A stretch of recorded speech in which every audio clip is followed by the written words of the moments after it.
Hello and welcome back to Create Things. So today I want to show you a new creation, a new character of my dark fantasy world, and it's the brother of Oguloth. If you remember, Oguloth is this one here somewhere, and this is his brother, and his story is even more dark. So just relax and listen to the story of Nargul. That's his name. Thank you. So let's start with the story of Nargul, the brother of Oguloth. Imagine waking up one morning and discovering that every bird in the sky has vanished. No songs, no feathers, no nests, nothing. Now imagine that the next day another species disappears, then another and another. At first nobody noticed, but somewhere in the darkness something is counting. Something remembers every creature humanity has erased from the world. Its name is Nargul, and unlike his brother Oguloth, Nargul no longer believes humanity deserves another chance.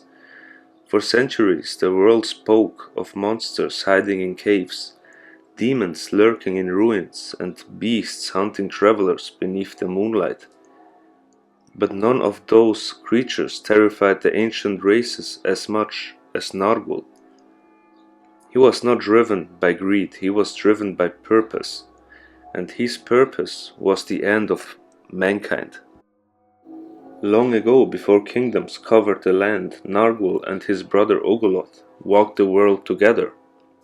They were ancient beings whose true origins had been forgotten even by the oldest civilizations. Oguloth watched the world, Nargul protected it. Where Oguloth observed from the shadows, Nargul wandered among forests, mountains, rivers, and endless plains. Every living creature knew his presence. The wolves feared him, the birds respected him, even the great beasts of the oceans recognized him as a guardian. Back then, Nargul loved the world. He loved its balance, its beauty, its endless variety. Then humanity arrived. At first, Nargul saw potential. Humans were weak, fragile, short-lived, yet they possessed intelligence unlike any other creature. He believed they would become caretakers of the world.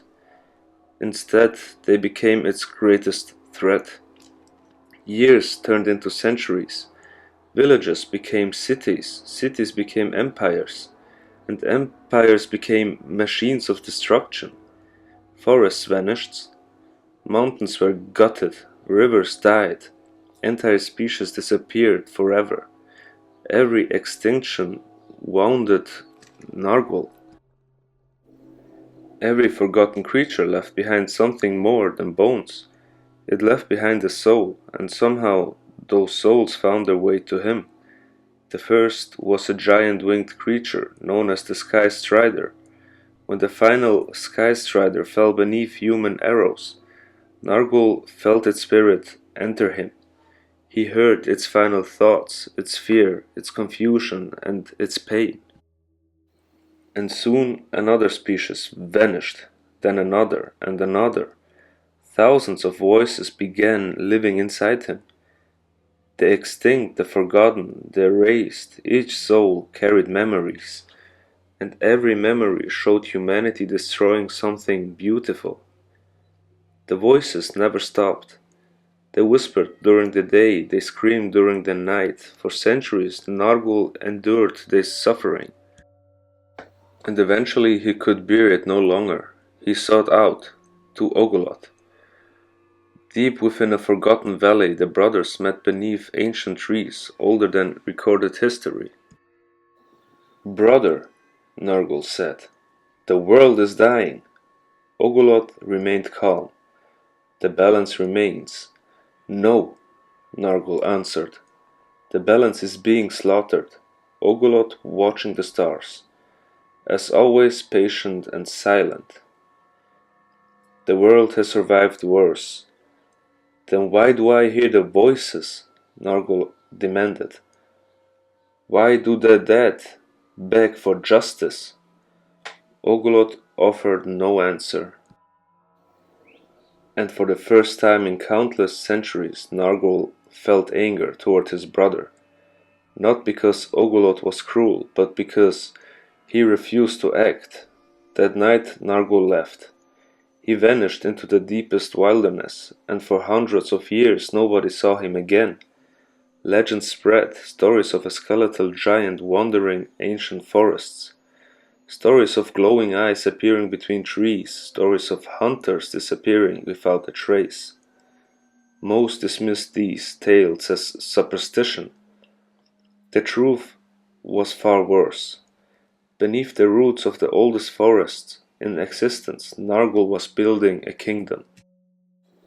A kingdom made from extinction itself. Massive halls were formed from the bones of forgotten creatures.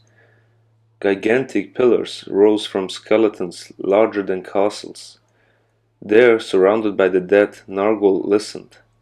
The extinct creatures taught him ancient secrets, forgotten magic, forbidden knowledge, power drawn from loss itself. Over time he discovered something terrifying. The souls inside him could be awakened. He could summon them. He could give them form.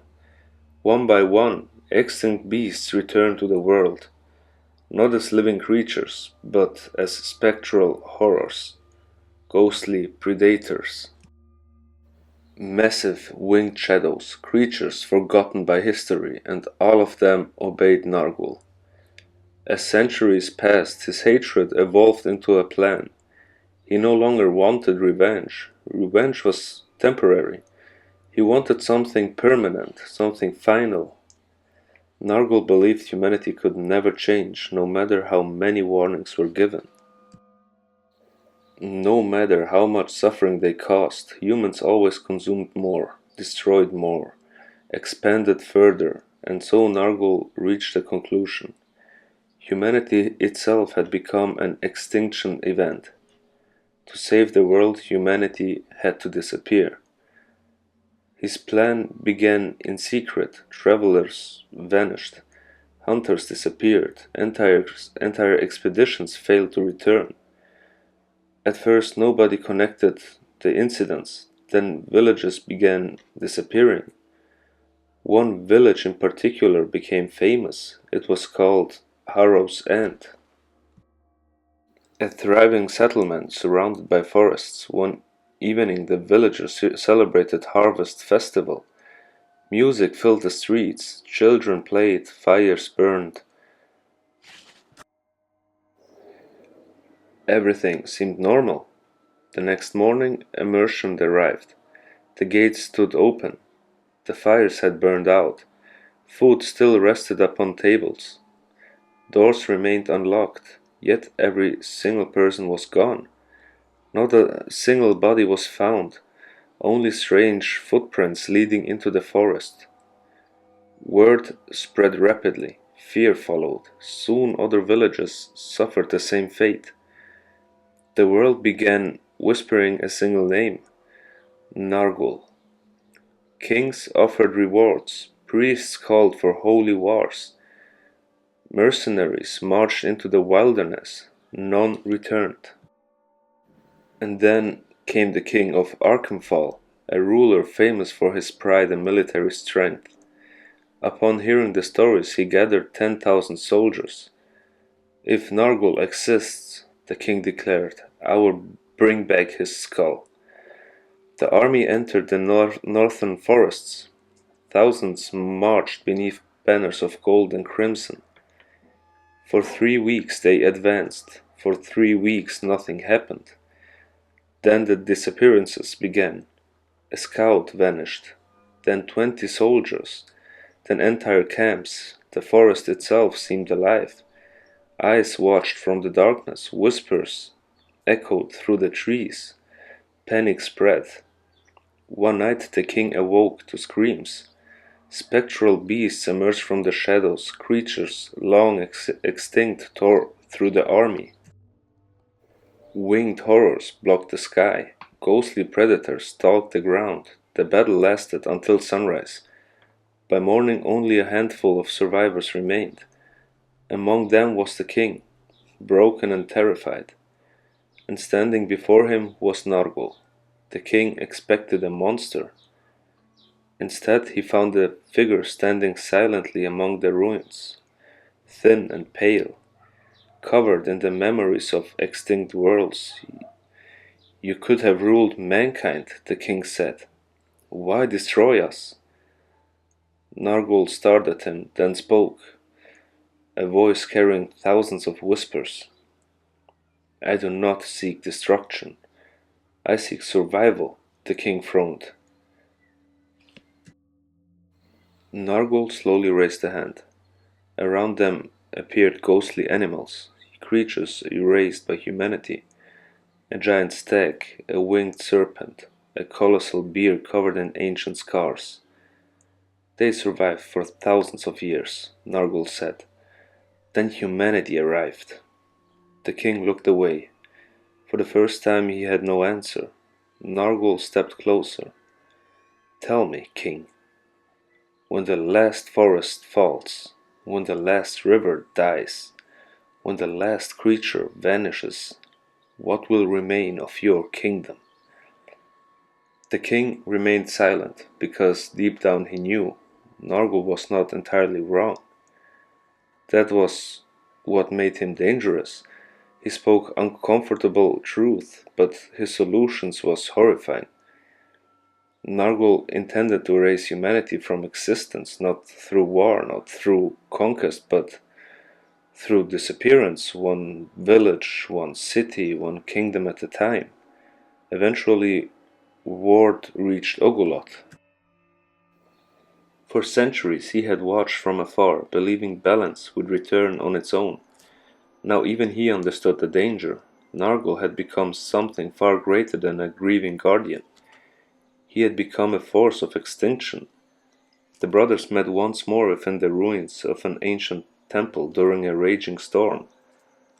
Lightning illuminated broken pillars, rain poured from black clouds. Nargul, Oguloth said, this must end. Nargul laughed, a hollow sound carries by thousands of dead voices. And, he replied, it has only begun. You are destroying the balance. No. Nargul answered, I am restoring it. The storm raged around them. Neither brother moved, neither brother surrendered. For a long moment they simply stared at one another. Then Nargul spoke one final sentence, a sentence that would haunt Oguloth for centuries. The age of mankind is coming to an end. And with that he vanished into the darkness. To this day nobody knows where Nargul hides. Some claim he sleeps beneath the oldest forests.